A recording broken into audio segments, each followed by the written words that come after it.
on a l'habitude. Et c'est parti pour notre étude de la paracha de Acharemot Kedoshim. Acharemot Kedoshim, c'est un gros morceau. C'est un très gros morceau et il va falloir qu'on essaie de l'aborder avec une ligne directrice. C'est des parachutes qui vont souvent être lus ensemble et il va falloir essayer de comprendre quel est le fil conducteur de toutes ces parachutes. Et la première chose que je voudrais lancer ce soir, eh bien, c'est de savoir est-ce que ça vous est déjà arrivé, soit vous-même ou alors vous avez vu ça, qu'un jour vous allez manger chez quelqu'un, machin, et à la fin du repas, s'il a des tendances un petit peu religieuses, eh bien, à la fin du repas, peut-être que vous l'avez vu prendre un petit verre d'eau et se mettre un petit peu d'eau sur le bout des doigts.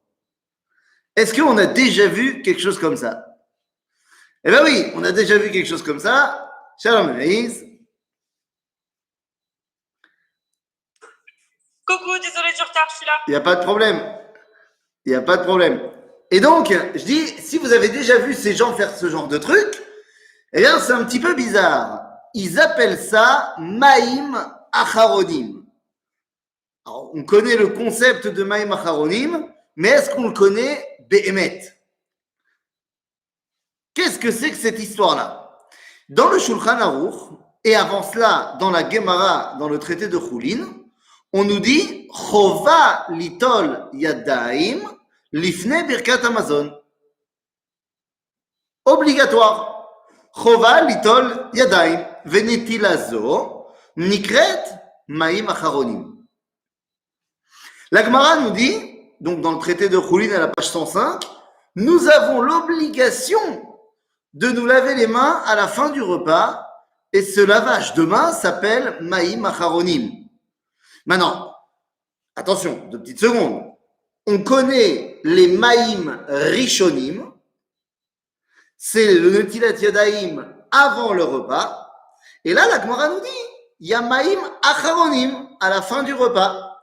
Seulement, et là où ça devient bizarre, c'est quand on réfléchit quelle est la raison. Eh bien, la raison, les amis, elle est purement médicale. Médicale. Pourquoi est-ce qu'on nous dit de faire Maïm Acharonim? Nous dit la Gemara, parce qu'à l'époque, il n'y avait pas de frigo. Zéro. Comme il n'y avait pas de frigo à l'époque, eh bien, comment est-ce qu'on gardait la viande? La viande, ça pourrit. Comment est-ce qu'on garde la viande? Eh bien, à l'époque, on mettait la viande dans du très gros sel. Dans du sel corrosif, ça s'appelait Melach Sdom, c'est pas qu'il venait vraiment de Sodome, mais c'est un sel très dur, et donc ça gardait la viande. Et comme à l'époque, on n'avait pas de couvert et on mangeait avec les mimines, eh bien, à la fin du repas, tu manges, t'as mangé, t'en as plein les doigts, eh bien, Chachamim ont peur qu'à la fin du repas, tu fasses comme ça. Comme on fait quand on est fatigué et qu'on a envie de faire son Chewbacca. Ça, c'était cadeau, c'était pour toi. C'était cadeau. Et donc, Chazal nous dit, comme c'est très dangereux d'avoir ce sel sur les mains et de se gratter les yeux, tu peux devenir aveugle, alors, fais Maïm Acharonim. Ok, si bien que dans le Shulchan Aruch, il y aura marqué Maïm Acharonim Chova. Tout ça, c'est génial, sauf que personne, et je dis bien personne, ne fait ça. Personne ne fait Maïm Acharonim. Du moins, pas comme c'est marqué dans le Talmud. Parce que vous comprenez bien que si on appelle ça Maïm Acharonim, c'est par rapport à Maïm Rishonim. Et si les premières Rishonim, c'est avant le repas, on appelle ça Netilat Yadaim, eh bien la Gemara, elle a appelé Choval Litol Yadaim à la fin. Donc c'est la même chose. C'est Netilat Yadaim avant et Netilat Yadaim après. Sauf qu'à ce moment-là, ma question est la suivante. Quand on fait Netilat Yadaim, on met un peu d'eau ou on met de l'eau? On met beaucoup d'eau. Non, Netilat Yadaim. Comment tu fais Netilat Yadaim? Tu fais beaucoup d'eau. Tu fais le Keli et tout ça, machin. Donc, si on doit faire Maïm Acharonim et que ça s'appelle Litol Yadaim, eh bien, il faudrait pour enlever le sel, comme ça, le mélarsdomite, eh bien, il faudrait aussi se laver les mains avec beaucoup d'eau. Sauf que personne ne fait ça. Pourquoi personne ne fait ça? Eh bien, parce qu'aujourd'hui, on a des frigos et qu'on mange avec des couverts. Et que donc, même à la fin du repas, si on se gratte les yeux, eh bien, l'okarakloum, tout va bien. Alors, c'est quoi ces gens qui se mettent un petit peu d'eau comme ça sur le bout des doigts à la fin du repas? Eh bien, ça, c'est un autre Maïm Acharonim qui n'a rien à voir avec la halakha. C'est un Maïm Acharonim de la Kabbalah. Et il sert à quoi ce Maïm Acharonim? Eh bien, il sert, d'après le Harizal, eh bien, à financer un petit peu les forces les plus barbares de l'homme. Car ces forces barbares se tiennent sous les ongles, au niveau des ongles, eh bien, tu leur donnes un petit peu à manger. Ok, eh bien, c'est sur cette très belle histoire d'eau sur les ongles qu'on va commencer notre étude. On rentre dans la paracha de Acharemot. Et cette paracha, eh bien, elle est très claire sur ce qu'elle a envie de m'enseigner. Tout commence par Acharemot shene bene Aaron bekorvatam lifnei Hashem vayamutu. C'est-à-dire que toute la paracha qui va m'expliquer comment le Kohen Gadol il doit travailler à Yom Kippour et tout ça, elle me dit tout commence après la mort des enfants de Aaron. En d'autres termes, voilà ce que eux ils ont fait. Je veux pas que tu fasses ça. Moi, je veux que tu vives. Le fil conducteur de Acharemot et Kedoshim, on va le voir, c'est la vie. Je veux que tu sois en pleine possession de ta vie. Alors, comment on fait tout ça? Eh bien, les amis, c'est très simple. Pour être en pleine possession de ta vie, eh bien, il faut d'abord que tu sois conscient que la vie, c'est ici. On l'avait étudié ensemble quand je vous ai envoyé le cours sur la paracha de Shemini. Eh bien, les amis, le Kohen Gadol, il y a un danger avec le Kohen Gadol. Le danger du Kohen Gadol à l'époque du Beth Amikdash, c'est que lorsqu'il rentre dans le Kodesh HaKodashim, il n'est plus jamais envie d'en sortir. Pourquoi il n'aurait pas envie d'en sortir? Mais parce qu'il est arrivé dans un état tellement extraordinaire. Pourquoi tu veux qu'il revienne ici dans ce monde avec le corona? Il n'a pas envie. Donc il reste là-bas.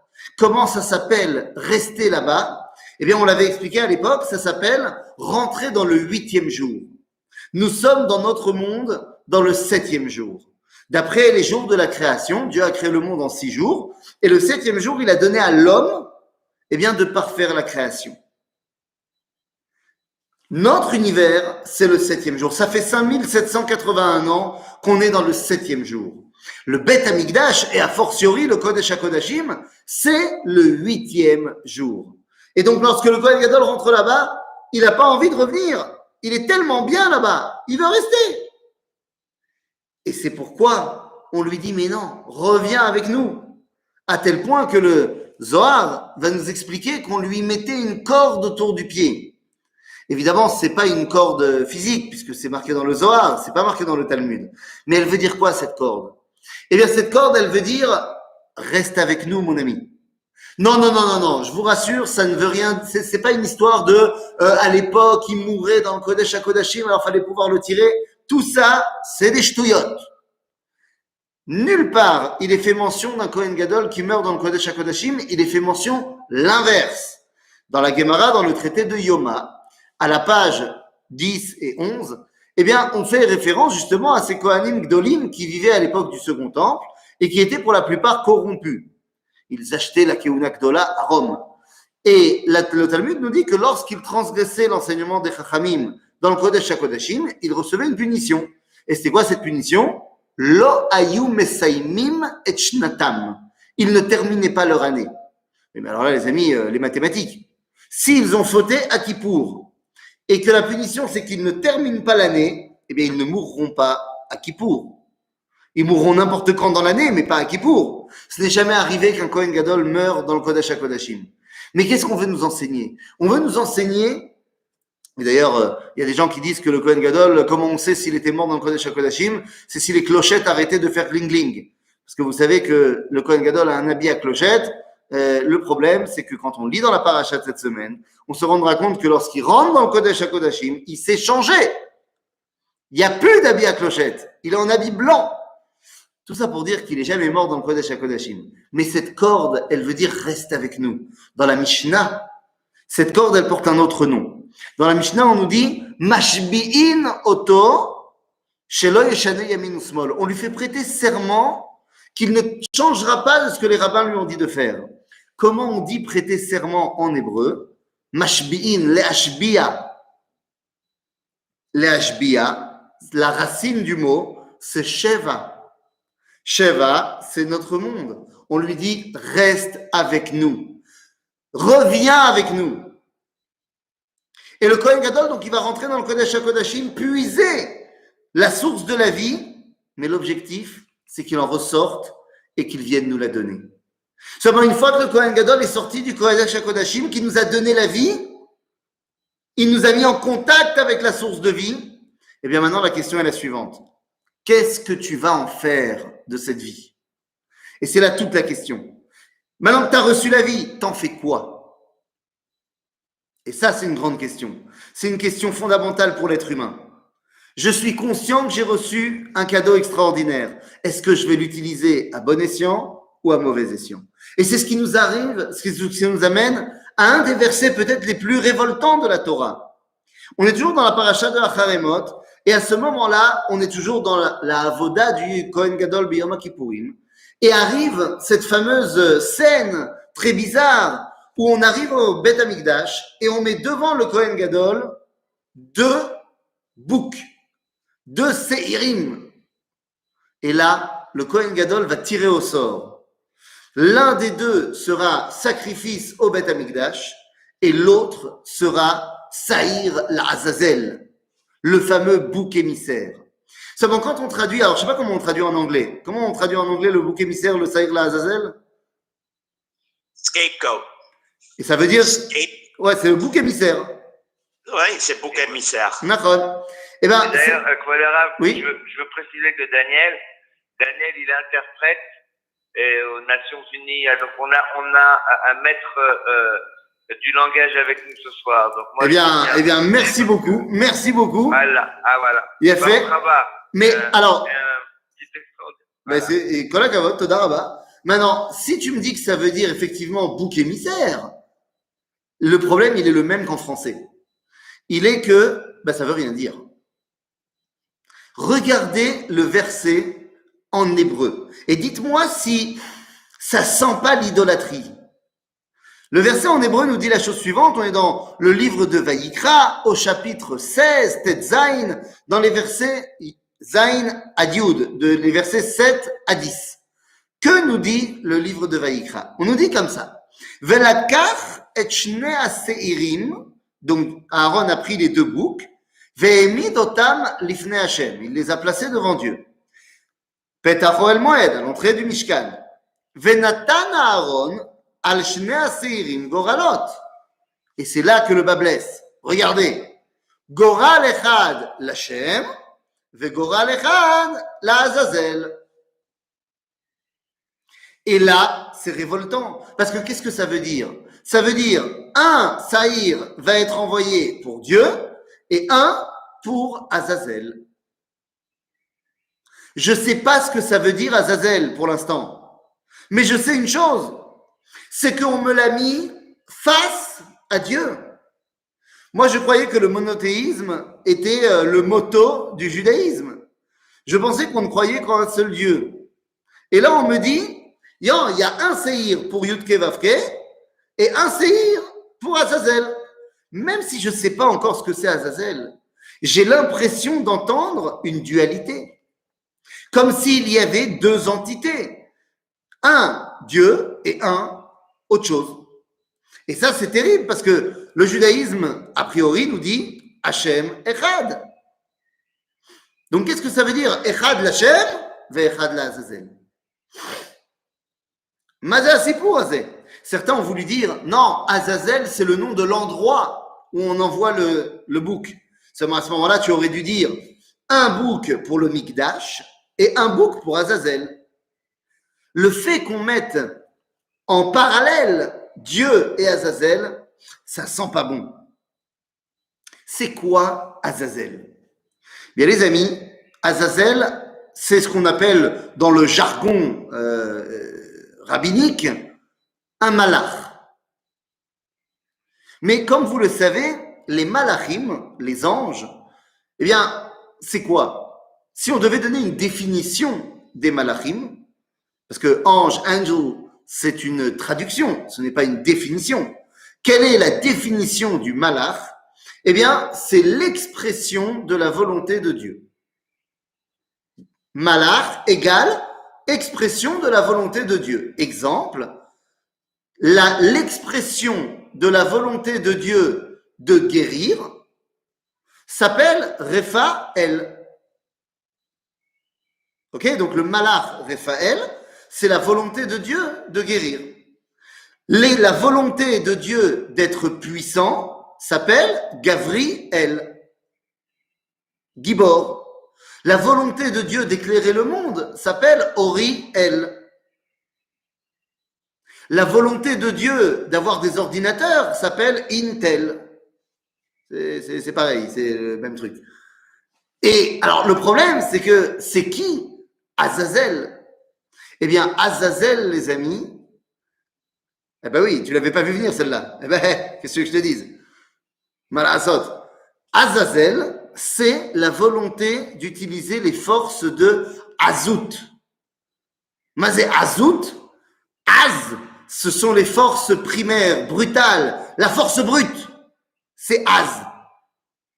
Et ces forces-là, eh bien, elles sont présentes dans l'homme. Des fois, quand on pète un câble, eh bien, on met en avant nos forces brutales. Ça arrive.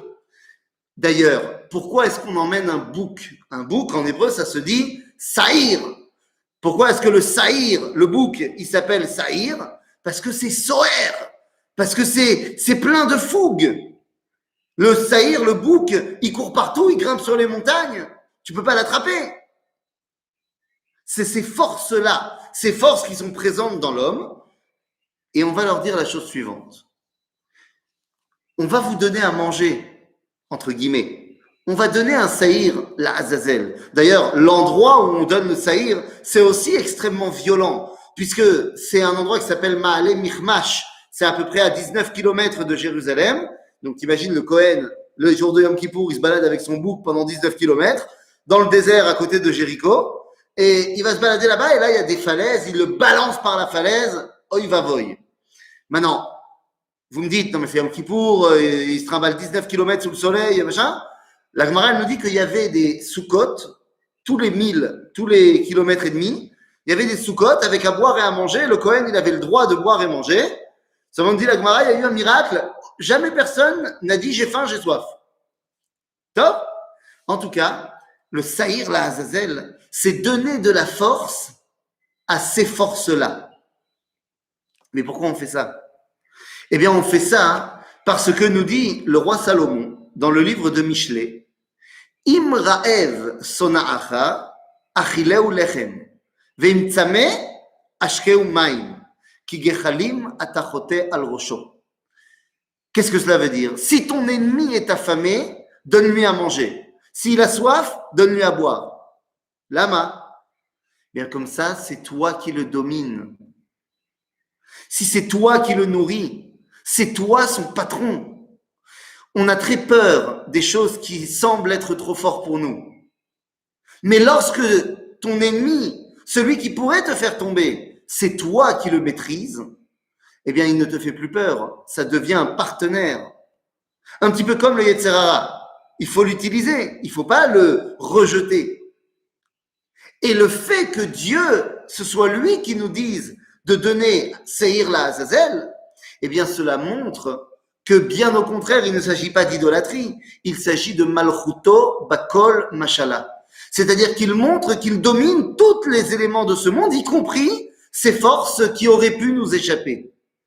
En d'autres termes, eh bien, on vient te dire ici, à Yom Kippour, on va donner leur partie aux forces brutes pour que tu saches qu'elles font partie de ton existence et que tu n'aies pas peur d'apprendre à les dompter, à les maîtriser pour les utiliser, les Tova.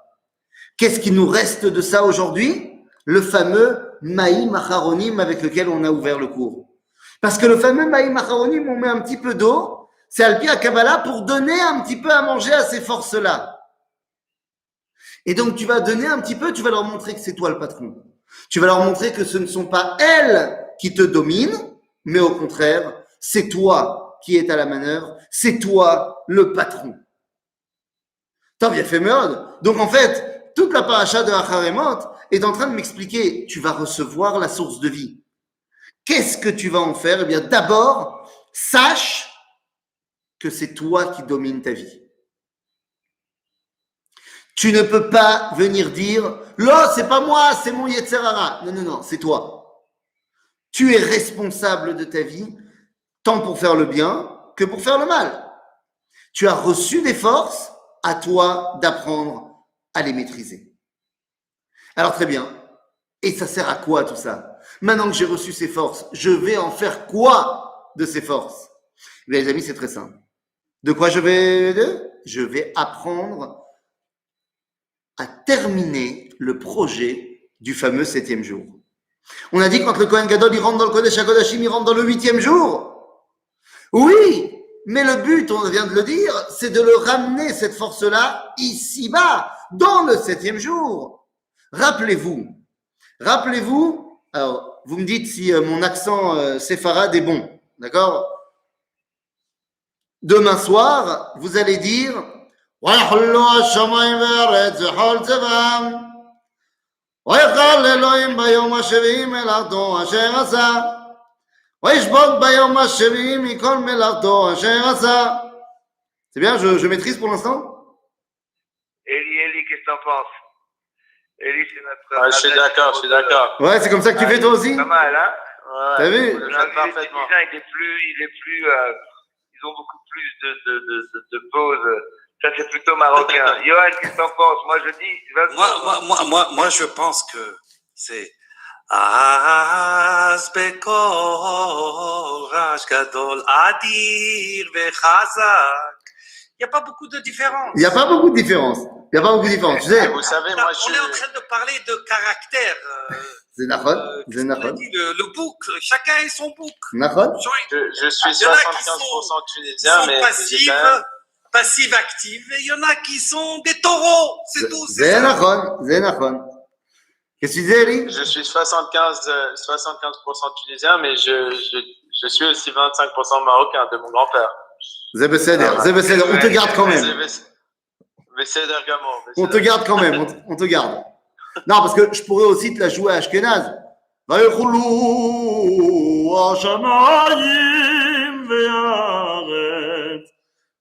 Bon, soit on sort de la mosquée, soit on sort de l'église. Hein. C'est à vous de décider. Hein. C'est l'homme méchané. Quoi qu'il en soit, comment ça termine cette histoire? Parce que le kidouche, c'est bien sympathique, mais à la base, ce sont des versets de la Torah. Et qu'est-ce qu'on nous dit là-bas? Vayevarech Elohim et Yom HaShevi'i, Vayekadesh Oto. Le projet du 7e jour, c'est d'arriver à la Kedusha. Sauf que qui doit y arriver? Qui doit remplir la mission du 7e jour? Eh bien, on nous dit Kivo Shabbat Mikol Melachto Asher Bara Elohim La'asot. C'est-à-dire que Dieu, le 7e jour, a dit ok, c'est plus à moi de travailler, c'est à vous. C'est à vous, Béné Adam, c'est à vous, l'homme, de parfaire la création. C'est à vous d'arriver à la Kedusha. Et c'est tout un programme. D'abord, il faut savoir qu'est-ce que c'est la Kedusha. Avant d'essayer d'y arriver, il faut savoir qu'est-ce que c'est. Eh bien, les amis, je vous le dis très sincèrement, la Kedusha, c'est l'inverse de la Beracha.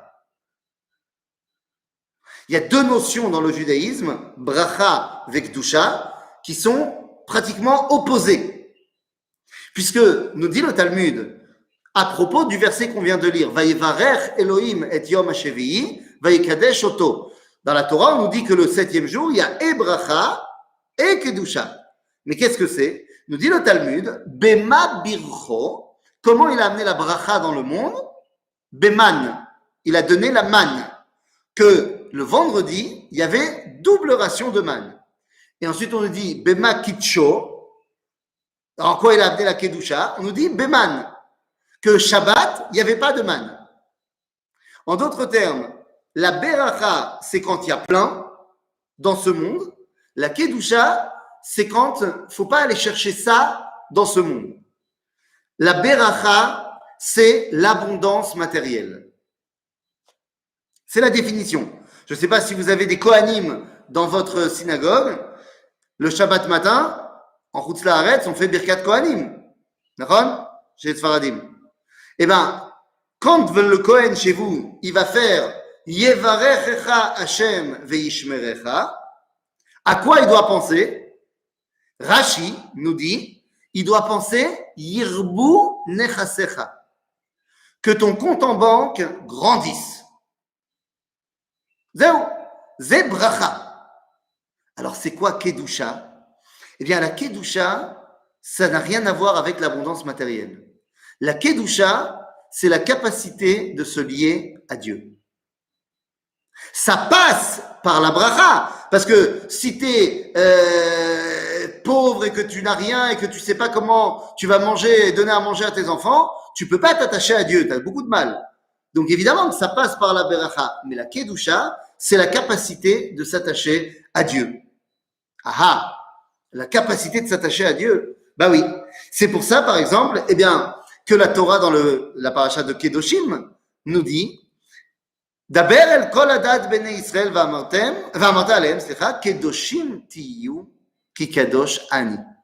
Pourquoi Dieu nous demande d'être Kedoshim? Parce que lui, il est Kadosh.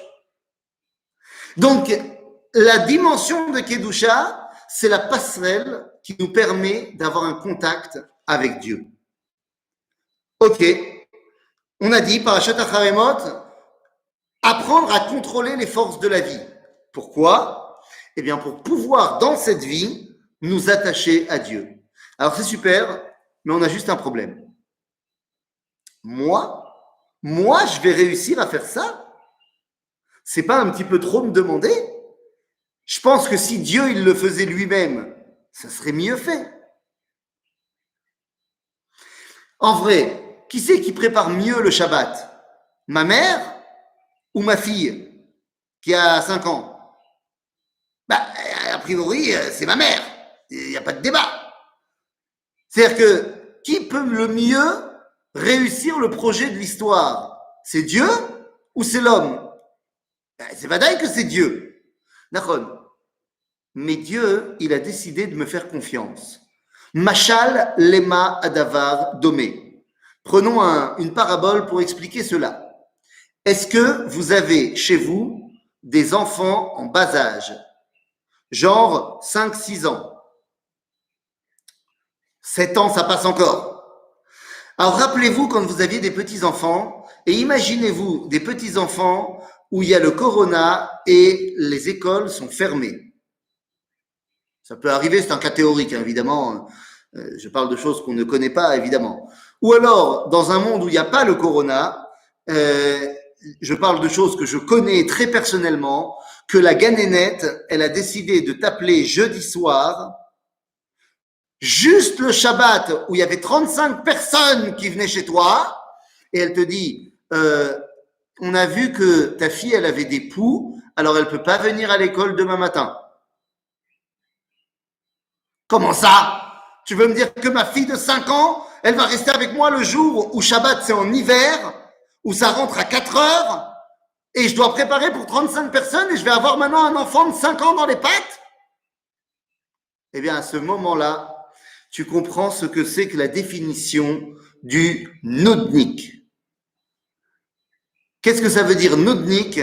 Eh bien, veuillez m'excuser, mon cher interprète, mais je pense que la meilleure traduction du nudnik, ça s'appelle en français un chieur. Et on en a tous connu, je pense qu'on a tous été des gens comme ça, et moi le premier.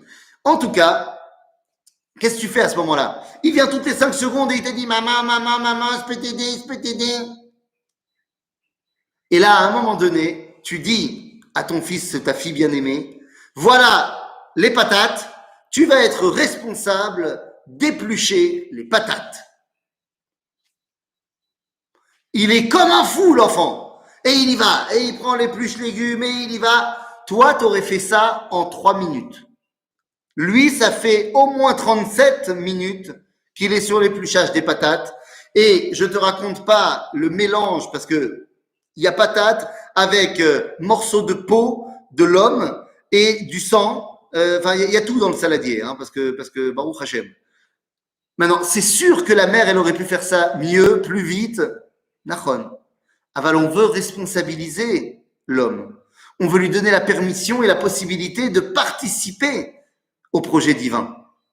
Alors vous allez me dire, ouais, mais qu'est-ce qui se passe si jamais, eh bien, une fois qu'il a terminé, au bout de 3 heures, eh bien, tout le saladier avec les patates, il le présente avec tellement de ga'ava à sa mère, et il le lâche, il tombe, il se brise, et le saladier était en verre, et il y a du verre partout, et il n'y a plus de patates. Qu'est-ce qu'on fait à ce moment-là? Eh bien, à ce moment-là, la mère, elle a fait un miracle. Parce qu'elle avait déjà une purée qui était prête au congélateur au cas où. Alors, Besséder, Akadosh Baruch Hu, il est aussi capable de faire des miracles au cas où. Mais il veut que nous, on participe. Vous savez, le Talmud, il raconte l'histoire de Turnus Rufus, enfin, dans le Midrash Tanchuma. Le Midrash Tanchuma, dans la paracha de Tazria, il nous met en scène Turnus Rufus, le Romain Racha, qui vient voir Rabbi Akiva et qui lui dit, dis-moi, qu'est-ce qui est mieux, les actions de Dieu ou les actions de l'homme? Et Rabbi Akiva, il dit, bah évidemment, les actions de l'homme. Il dit, comment ça? Il dit, bah oui, Dieu, il nous a créés avec un prépuce, mais il nous a demandé de l'enlever. Dieu, il nous a donné le blé, mais nous, on en fait du pain. Donc, si tu veux, évidemment que les actions de l'homme sont préférables, parce que son rôle est de parfaire la création. Tu as reçu des forces de vie, à toi de les utiliser pour créer ce monde. Et à ce moment-là, eh bien, on te dit, tu vas, grâce à ça, arriver à dévoiler Dieu, à te mettre en contact avec Dieu. Et là, je dis, bah, ok, alors j'y vais. Et c'est là que je rentre dans la synagogue de Harry et je me dis, je vais tellement bien prier, je vais tellement me mettre en connexion avec Dieu, je vais réussir le projet du 7e jour. Sauf que, là, je redescends dans la réalité. Et j'arrive dans la synagogue, je dis de Harry, mais ça, en fait, ça peut être la mienne, hein, complètement la mienne. Et là, je me dis, je vais rentrer dans ma synagogue, je vais tellement… Et puis, je me rends compte que finalement, il y a plein de gens qui parlent. Ils sont pas venus pour faire la tfila. Ils sont venus pour retrouver leurs amis qu'ils n'ont pas vus depuis une semaine. Et puis, en plus, on sent déjà l'odeur du kidouche qui est en train de se préparer. Et moi, j'aimerais bien pouvoir me concentrer. Mais le problème, c'est que le PSG va jouer en demi-finale de la Ligue des Champions. Et il se trouve que les gens, ils ont beaucoup de choses à dire. Il y a Perouche, Rachid, Tosfot sur le PSG.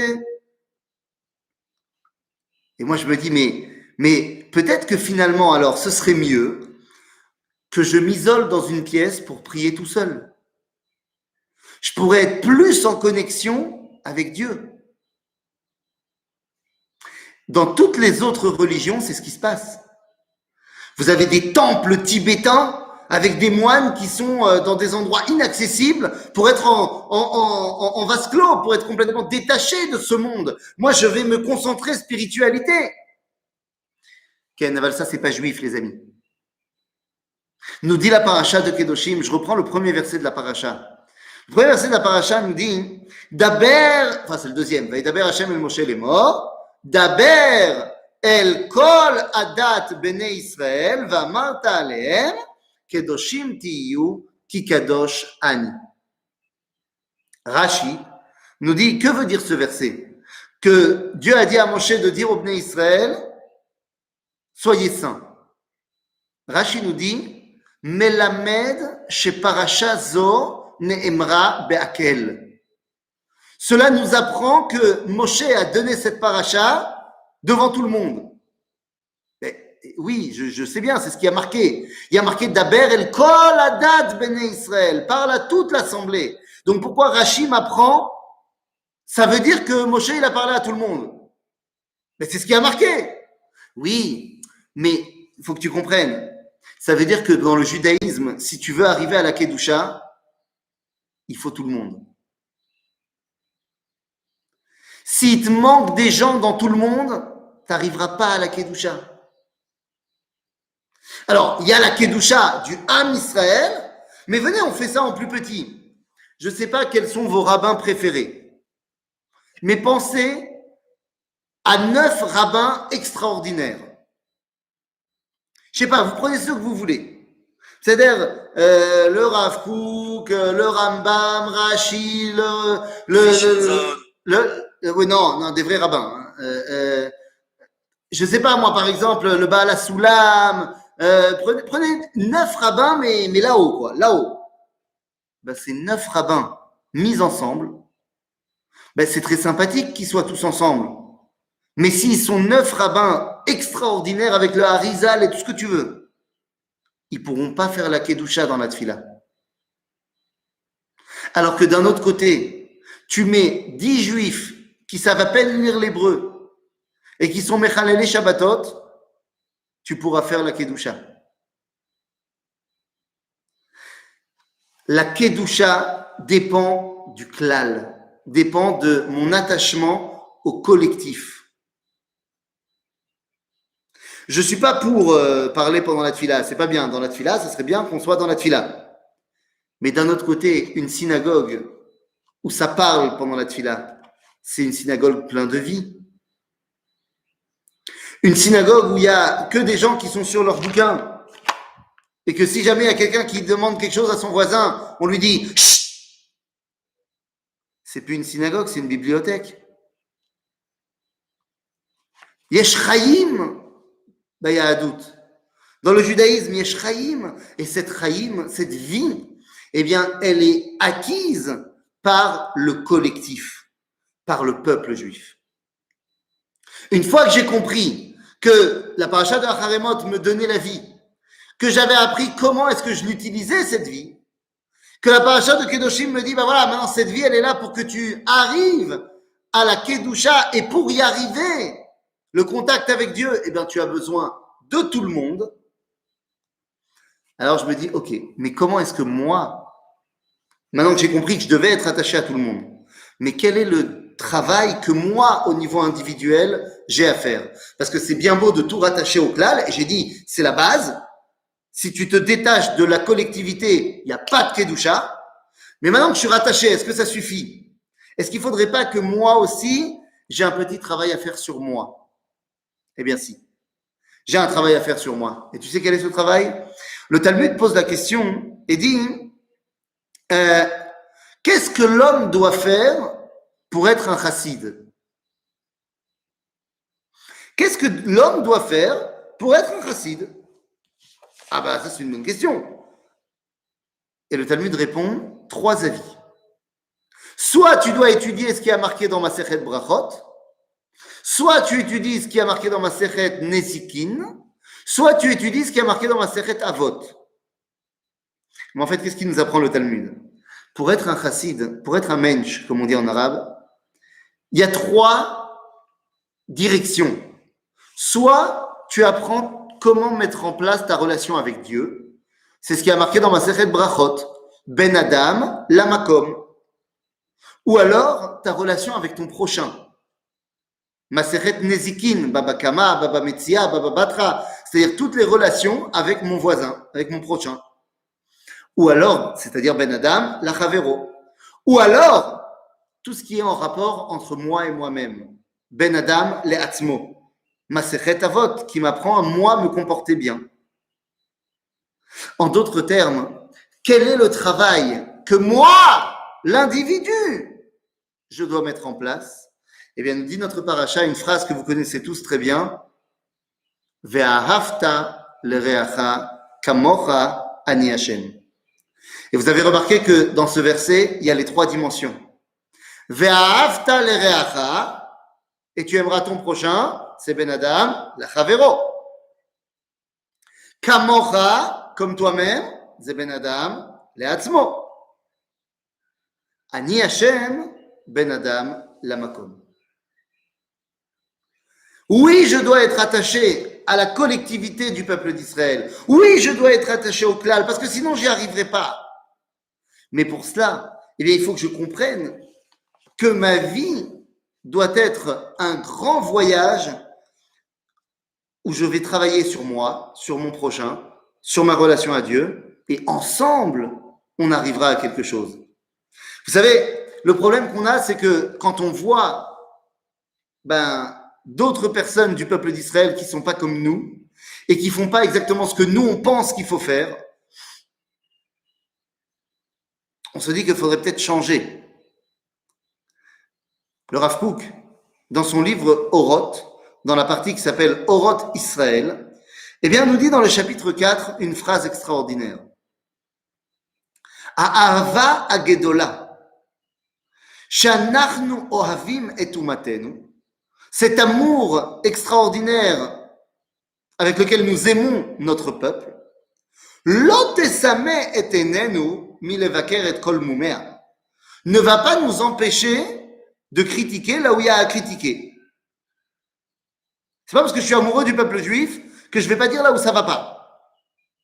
Aval, inenu motziim et atzmiuta, gam achare הביקורת היותר חופשית, nekia mikol mum. Mais malgré la critique, après qu'on ait dit tout ce qui valait pas, eh bien, je reste plein d'un amour inconditionnel pour le peuple juif, et c'est un amour qui n'a pas de défaut. Shene Emar, tel qu'il est marqué dans Shir HaShirim, Kulach yafa ra'ayati, umum einbach. Tu es totalement belle, ma bien-aimée, et il n'y a chez toi aucun défaut. Comment c'est possible de dire ça à sa femme?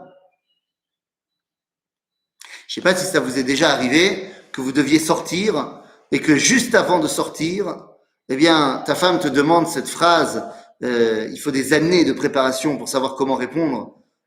Comment tu me trouves? La réponse à comment tu me trouves. Tu te laisses aller, tu te laisses aller. Alors voilà, si tu dis tu te laisses aller, a priori tu vas passer une mauvaise soirée. Et si tu dis mais chérie tu es parfaite, seulement tu l'as dit trop vite et que tu n'as même pas eu le temps de la regarder, tu vas passer une sale semaine. Non, c'est pas facile de savoir répondre. Surtout lorsque nos femmes ont un outil que nous, les hommes, on ne connaît pas. Voilà, il y a un outil que nous, on ne connaît pas. Pourtant, on l'a dans nos maisons. Hein, il existe dans nos maisons, mais nous, on ne l'utilise pas. On ne sait pas ce qu'il veut dire. On ne sait pas à quoi il sert. Le miroir. Le miroir, cet outil, cet ustensile du Satan. Parce que le miroir fait que nos femmes, et ma fille maintenant, commencent à faire ce geste incompréhensible. Vous savez, il y a le miroir devant et elles font comme ça. Je ne savais même pas qu'on pouvait regarder le nez d'aussi près. Je ne savais pas. Mais en fait, c'est ça le problème. C'est que quand tu te rapproches, tu vas voir le point noir qui est là.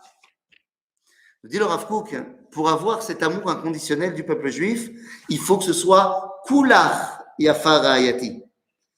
Je le prends de manière globale. Bien sûr qu'il y a des problèmes au niveau ponctuel.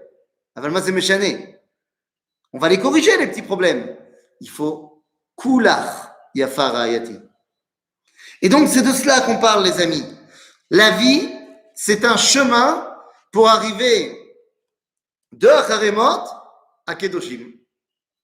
C'est-à-dire arriver à comprendre que ma vie, j'en suis responsable et que maintenant, je vais pouvoir atteindre cette dimension de lien avec Dieu de Kedusha. Quand on te dit Kedoshim Tiyu, les amis, est-ce que c'est une mitzvah ou est-ce que c'est une promesse? Soyez saints ou alors vous serez saints. Comment est-ce qu'on traduit Kedoshim Tiyu? C'est de l'impératif ou c'est du futur? Eh bien, c'est machloket entre le Rambam et le Ramban. Pour le Rambam, c'est une promesse. Dieu nous dit Al tidag atem tiyu kedoshim. Le Ramban nous dit c'est mitzvah. Mitzvah liot kedoshim. Et le Rav Kook vient mettre les deux Ramban d'accord en disant le Rambam parle du collectif et le Rambam parle de l'individu. Au niveau du collectif d'Israël, on sera tous saints. C'est une promesse de Dieu. Au niveau de l'individu, il va falloir qu'on bosse, toi et moi, pour y arriver. Mais au final, on va y arriver. Et ça nous amènera à quelle dimension? Eh bien, lorsqu'on dit Kedoshim Tiyu Ki Kadosh Ani, Rashi nous dit Atayel Imachem. Atayel Imachem. Le but du jeu, c'est d'arriver à faire un tioul avec Dieu. J'aimerais qu'on comprenne 2 secondes pour terminer, c'est quoi cette notion de tioul avec Dieu? Vous savez, il y a des gens qui n'ont pas une seconde dans leur journée. Et j'en vois un ici devant moi ce soir dans l'écran. Qui n'ont pas une seconde. Et d'ailleurs, moi, je trouve ça incroyable parce que si moi, je dois me lever le matin pour faire le chiour, il y a des gens qui doivent rester réveillés le soir pour écouter le chiour. Et c'est pas plus facile. Je ne sais pas exactement quel est ton planning, Harry, mais je pense que tu essayes de rentrer à peu près 36 heures dans les 24 de la journée. À peu près. Hein, plus ou moins. Donc, on court tout le temps. On court tout le temps. C'est fou. Et c'est pas que tu te dis, moi j'ai vu pendant cette année du Zoom, je me suis dit au début, je vais gagner plein de temps. Parce que j'aurais plus besoin d'aller à chaque endroit. J'ai essayé de trouver des points positifs dans le Zoom. Il n'y en a pas de points positifs en vrai. Je préfère étudier et enseigner à quelqu'un qui est devant moi pour de vrai. Mais il y a quand même des points positifs. Je me suis dit, j'aurai plus de temps. Non. Parce que tout d'un coup, j'ai pris 3 cours en plus. Là où je faisais un cours parce que j'avais besoin d'y aller, de le faire et de revenir, maintenant, le moment où j'y allais, je fais un autre cours. Et le moment où je reviens, je fais un autre cours. On continue, on enchaîne. Et donc, je me dis, mais on n'arrête pas. Mais quand on n'arrête pas, il faut qu'on se pose la question. Est-ce que ma vie, c'est d'arriver d'un point A à un point B? Et donc, plus je peux y arriver vite, mieux c'est. Ou alors, je me rends compte que le chemin entre le point A et le point B fait partie du processus. Et ça, c'est la différence en hébreu de la Torah entre la lechet d'un point A à un point B, et donc le chemin n'est pas important, ou alors les hitalech. Les hitalech, dans l'hébreu de Chazal, ça s'appelle les tayel, tioul. Vous savez bien, quand il y a j'imagine que vous en faites tout le temps, des réunions d'affaires. Quand il y a une réunion d'affaires, il y a 2 personnes qui se retrouvent, 2, 3, 4, comme chané, ils se retrouvent. Mais le but de la rencontre, c'est de parler du business. Mais c'est quoi le but d'un repas romantique aux chandelles avec ta bien-aimée? Est-ce que c'est pour parler de tous les problèmes qu'il y a avec les enfants et l'école qui a appelé, machin? Ou est-ce que le simple objectif du repas, c'est d'être ensemble? Eh bien, c'est toute la différence entre la lechet et les tayel. La lechet, c'est je veux arriver le plus vite possible. Alors que quand tu kiffes en tioul, tu n'as pas envie qu'il se termine. Eh bien, c'est ça la dimension de Kedusha. Atayel imachem.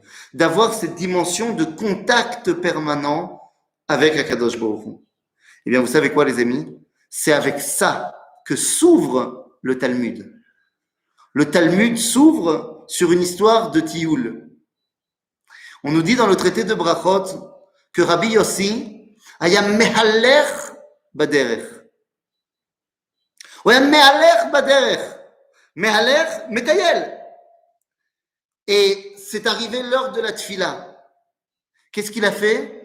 Nichnas bechurva achat. Il est rentré dans une ruine. Mazé, une ruine. De quelle ruine on parle? Nous dit le Rav Kook, il est rentré dans la ruine. Dans la ruine du Beth Amikdash.